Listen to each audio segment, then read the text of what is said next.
હશે તો 22,000 અને બિન પિયત હશે તો 11,000. આ બે માંથી કયું તમે ચોઈસ કરો છો?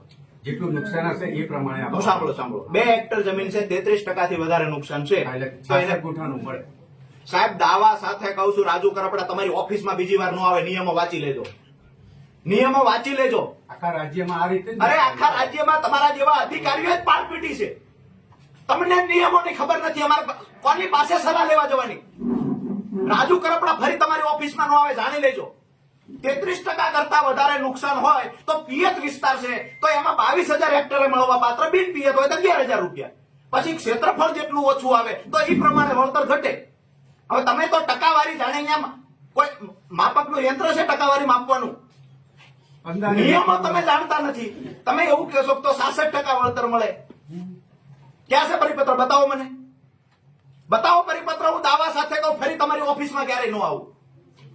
તમે જિલ્લા ખેતીવાડી અધિકારી થઈને બેઠા છો, નિયમો તમને નથી ખબર. એક દિવસ તમે કહો છો સરપંચને ભેગા રાખવાના છે, કમિટીના સભ્ય છે, આવું તમે બોલેલા. આજે તમે એવું કહો છો સરપંચને સાથે ખાલી રાખવાની વાત હતી, કમિટી નહોતા. તમારા ગામનો તલાટી સાથે હતો સર્વે સમયે? તમારા ગામનો તલાટી સાથે? ભાઈ કોઈનો તલાટી સાથે હતો?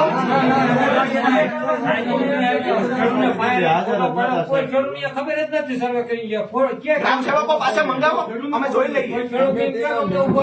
આ ઉલ્લુ બનાવવા સાહેબ, અમે મંજીરા નથી વગાડતા, અમે ખેડૂતો માટે લડવા આવ્યા છીએ ને, મંજીરા વગાડવા નથી આવ્યા છે. પરિપત્ર બતાવો તમે તમતારે. મંગાવી લો ભાઈ પરિપત્ર. 33, હજુ કહું છું, પાછો સ્પષ્ટતા કરું, 33% થી વધારે નુકસાન હોય એવા કિસ્સામાં પ્રતિ હેક્ટર પિયતમાં 22,000, બિન પિયતમાં પ્રતિ હેક્ટર 11,000. 2 હેક્ટરની મર્યાદામાં વળતર ચૂકવવાનું. હવે એને 70% નુકસાન હોય તો એ મુજબ કેલ્ક્યુલેશન. 70% નુકસાન કપાસમાં છે એ નથી ગણવાનું. ક્ષેત્રફળ જે છે એમાં 33 થી ઓછું કે 33 થી વધારે, આ બે જ નિયમ છે. 33 થી ઓછું છે, 33 થી વધારે છે, બરાબર છે. તમારો ગ્રામ સેવક અલગ વ્યાખ્યા આપે છે, તમે અલગ વ્યાખ્યા આપો, વિસ્તરણ અધિકારી અલગ વ્યાખ્યા આપે, ગામડેથી આંકડા લખવામાં આવે, આંકડામાં ફેરફાર કરી નાખવામાં આવ્યો, આંકડા બદલી નાખ. તમને હું દાવા સાથે કહું, આંકડા બતાવો અમને. કયા ખેડૂત સાથે ફોટો પાડીને કીધું છે કે તારે આટલું નુકસાન છે?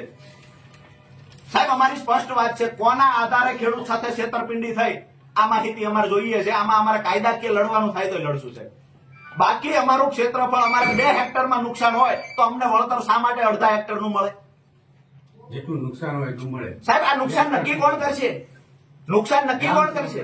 એટલે ગામમાં સરપંચ. તમારા ક્ષેત્રે નુકસાન કેટલા ટકા તમને કહ્યું હતું? ના, એ તો ઉપર